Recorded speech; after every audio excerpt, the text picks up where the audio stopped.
네, 안녕하세요. 굿이브닝입니다. 이번 영상에서 우리가 이야기해 볼 내용은 상승장 매매법과 하락장 매매에 대해서 이야기를 해 보려고 합니다. 시장에 따라서 매매하는 방법이 완전히 정반대이기 때문에 이 부분을 구별해 두고 알아둔다면 우리가 앞으로 매매를 할 때 좋은 결과를 또 만들 수 있을 거예요. 첫 번째, 이제 상승장에서 이제 어려운 부분이 있어요. 어려운 부분은 상승장 매매에서는 이제 어디서 팔 건지, 그리고 하락장 매매에서는 어디서 살 건지가 문제입니다. 우리가 추세라는 부분들을 생각해서 볼 때 상승장은 이동평균선이 이렇게 상승하는 부분이 있고요. 상승장에 이동평균선을 타고 주가는 움직입니다. 하락장은 이동평균선이 하락하는 구간에서 이동평균선에 저항을 맞으면서 움직여요. 그래서 상승을 할 때는 상승시장에서는 이동평균선 눌림목에서 매수를 해서 이동평균선과 멀어질 때 이격이 이렇게 벌어질 때 매도를 하면서 수익 실현을 하는 거고, 하락장에서는 매도할 포인트들은 이평선을 계속 저항을 맞아서 밀리기 때문에 이 구간에서 매도를 해야겠죠. 매도를 하는 자리는 정해져 있고 상승장에서는 사야 될 자리가 정해져 있는 거예요. 그래서 상승장에서는 괜히 팔았다,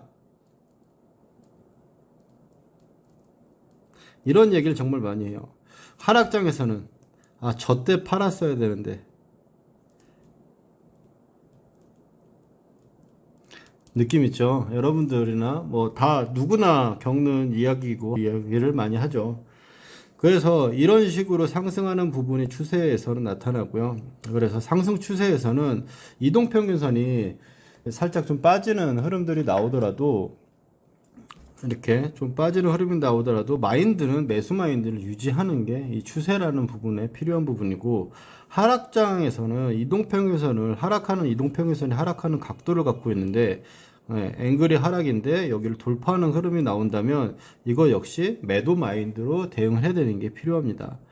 그 부분이 있겠고, 우리가 이제 비추세라는 국면이, 우리 방향이라는 부분을 나올 때 이런 식으로 굉장히 이쁘게 움직이는 경우는 사실 드물죠. 보통 이 중간중간에 눌림이 있거나 이런 조정 국면에서 비추세라는 걸 맞이하게 돼요.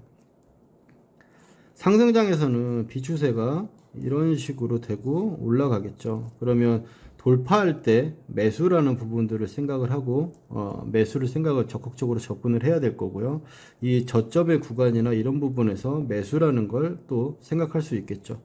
비추세인데 불구하고 하락장의 시장, 이런 하락 구간에 있는 시장, 현재 같은 시장이죠. 현재 같은 시장에서는 하락하는 국면에 지지를 하려다가 저가를 이탈하는 경우가 있기 때문에 박스권에서 지지부진하고 박스권을 돌파가 강하게 나오지 않는다면 매도를 생각해야겠죠. 그리고 이탈했을 경우에는 손절이라든지 리스크 관리를 통해서 매도를 또 생각해야 될 겁니다. 같은 비추세라도 시장에 따라서 엄연히 방향성이라든지 우리가 매매를 해야 되는 방법이 틀리기 때문에 이 부분이 사실 굉장히 까다롭습니다. 그래서 매매를 하는데 타이밍이 언제고 어떤 종목을 고르냐, 이런 부분들보다도 결국에 국면이나 시장 파악이 제일 최우선 돼야 된다는 게 여기서 이야기할 수 있겠습니다. 그리고 또 하나 비추세에서 얘기를 하면, 비추세에서는 매수 타이밍이나 이런 부분이 나타날 수 있겠지만, 이제 하락장 구간에서 비추세 같은 경우는 우리가 이제 비추세라고 하는 부분이 있지만 주가는 마디라는 걸 통해서 움직여요. 올라갈 때 이 정도, 제가 강의하거나 영상 만들 때 종목을 이야기할 때 많이 얘기하죠. 이 정도의 마디가 있는 비추세가 있다면 여기서 추가적인 상승하는 부분은 이 정도와 비슷한 가격대를 형성하는 상승의 고가를 혹은 저항을 만들게 된다. 하락할 때도 마찬가지죠.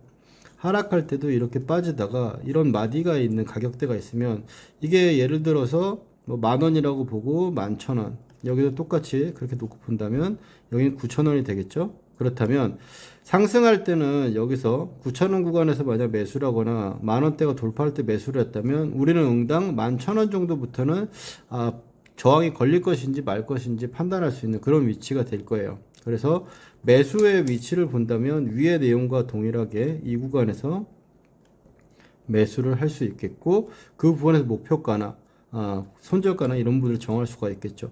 하락하는 부분에서는 또 역시 마찬가지로 이런 식으로 빠지는 형태가 나타날 수 있을 거예요. 그러니까 여기서도 하락 구간에서는 매도가 될 거고 위에서도 매도해야 된다고 했죠. 그래서 매수를 할 경우에는 하락장에서는 보통 중요한 매수 포인트가 오히려 최근에 있던 이런 박스나 비추세가 있을 때 저가를 이탈하는 구간, 저타를 이탈하고 이 구간만큼 더 빠졌을 경우부터 가격 대비 접근으로 봤을 때는 매수를 생각할 수 있는 자리가 된다.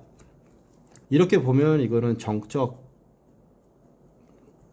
지지 저항에 관련된 매매 방법이라고 보시면 되겠고, 이거는 동적 지지 저항에 대해서 이야기한 거라고 보시면 될 것 같아요. 이렇게 나누면 상승장과 하락장에 어떻게 차이가 있는지 되게 간단하지만 쉽게 알 수 있다라고 보여지고요. 여기서 이제 보유라는 이야기를 해볼게요. 상승장에서는 보유는 웬간하면 들고 가야 되잖아요, 맞죠? 네, 웬간하면 들고 가야 되는데 웬간한 또 종목들이 많이 오르락 내리락 하고 잘 갑니다. 그래서 이때는 인간의 심리가 소외되는 기분이 굉장히 싫어하거든요. 소외되는 기분이 제일 싫어해요. 그렇기 때문에 내가 산 종목이 잘 안 가면 팔아버려요.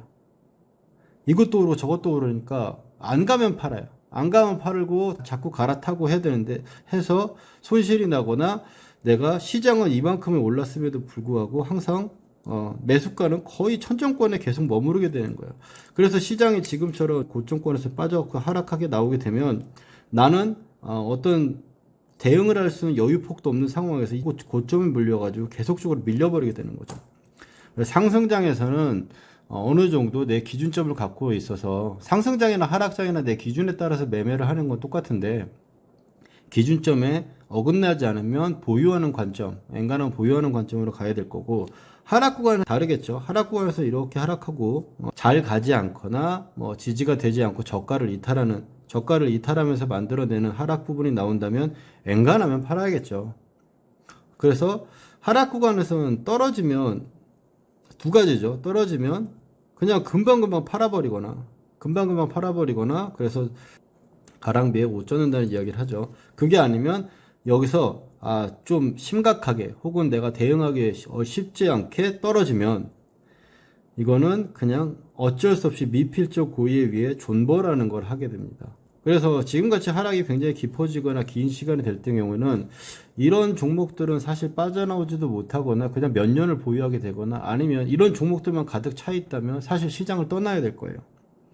그래서 밀리거나 또 이런 부분에서 위에 말씀드렸듯이 현재 나왔던 가격대보다 더 추가적인 저점을 만들거나 혹은 이동평균선과 이격이 많이 벌어진 상태, 충분히 벌어진 상태에서 낙폭과대를 이용한 매매를 접근하는 게 단기적으로도 좋을 건데 그렇게 하지 못하죠.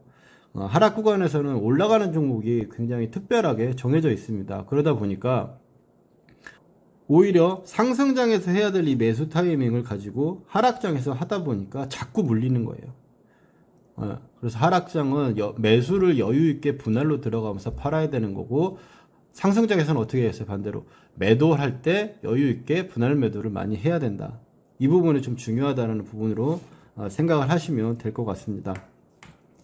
이렇게 이제 상승장 매매하는 부분과 하락장의 부분에 대해서 한번 간단하게 좀 알아봤습니다. 또 자세한 내용은 또 다음번 영상에서 찾아뵙도록 하겠습니다. 감사합니다.